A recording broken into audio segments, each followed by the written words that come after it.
The effects of bullying can be short-term or long-term. Children who are routinely bullied are at greater risk of depression and lower self-esteem later in life. They're more likely to report migraine headaches. They're prone to miss more school because of excused and unexcused absences. They're likely to experience increased problems with family life and relationships. They're at a higher risk for running away from home, are more likely to have problems with alcohol and drug use, and they're more likely to engage in self-destructive behaviors. The effects of bullying are not just limited to the victim either.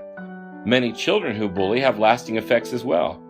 Without proper training and intervention, child bullies grow up to demonstrate the same aggressive behavior in adulthood.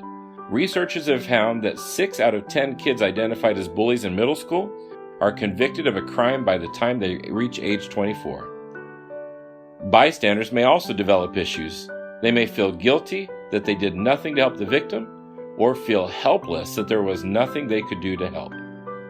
Bullycides or suicides caused as a result of bullying.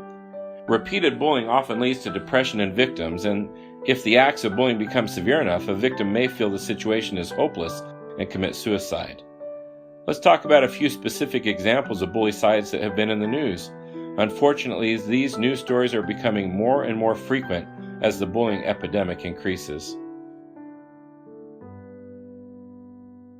Jared High, age 13, shot himself 5 months after an older boy severely beat him up in the gym of his Pasco, Washington middle school.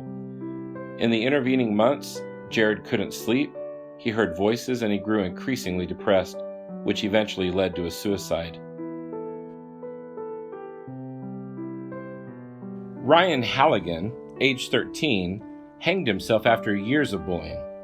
Ryan had been able to stave off physical assaults after learning Taibo kickboxing techniques, but he was eventually overwhelmed by psychological harassment at his middle school.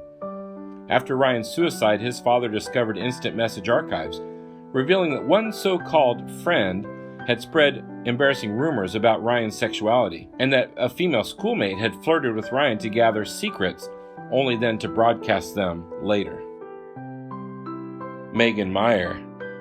In the first high-profile case of cyberbullying, Missouri teenager Megan Meyer hanged herself weeks before her 14th birthday after she was cruelly dumped by a fictitious boy named Josh, with whom she had had correspondence on MySpace and Instant Message.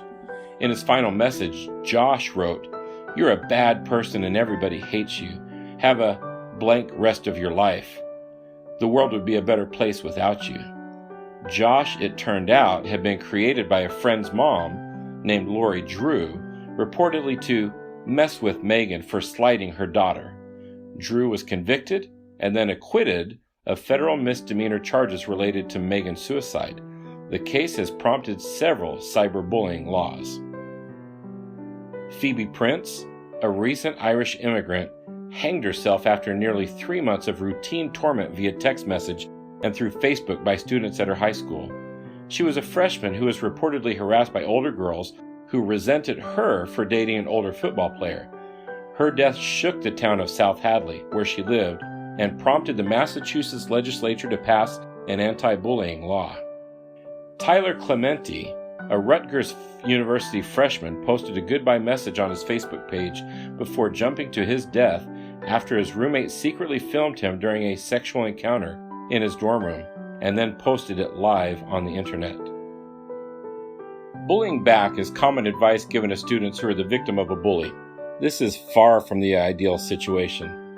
It is perpetuating the learned behavior that you can control and intimidate others through force, either physical or emotional. In some cases, the victim of the bully will become angry and strike out against someone they feel powerful around, thus them becoming the bully. For instance, a child who is verbally abused by older children may verbally abuse younger children or weaker classmates as a way to deal with the bullying incidents. Of all bullies, 90% of them were bullied themselves. Only 10% were true bullies. It is a vicious cycle, one that you can help stop.